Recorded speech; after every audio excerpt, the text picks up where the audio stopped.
Nasib juru parkir viral manipulasi tarif parkir di Medan, dari Rp5.000 jadi Rp15.000, kini ditangkap.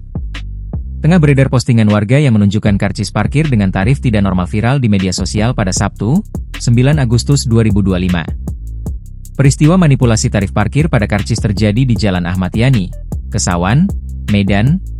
Kini, pelaku ditangkap dan ditangani oleh kepolisian. Kepala Bidang Pengembangan, Pengendalian, dan Keselamatan Dinas Perhubungan Kota Medan, Richard Medi Simatupang, mengatakan pelaku sudah diserahkan ke polisi dan tarif parkir yang tertera di situ bukan dari Disub Medan.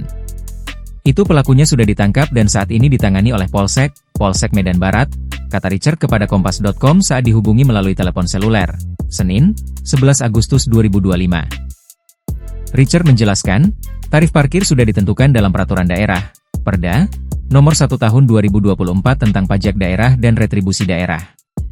Pada aturan itu, disebutkan secara perinci mengenai biaya hingga jenis kendaraan.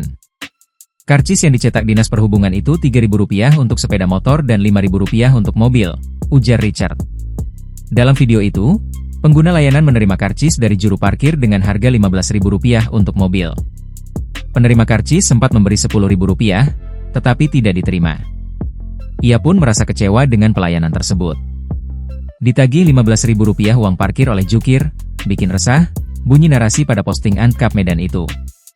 Setelah dicek, jukir itu ternyata memanipulasi karcis dengan menambahkan angka 1 di depan menggunakan pena sehingga terlihat jadi Rp15.000. Download Tribun X sekarang, menghadirkan lokal menjadi Indonesia.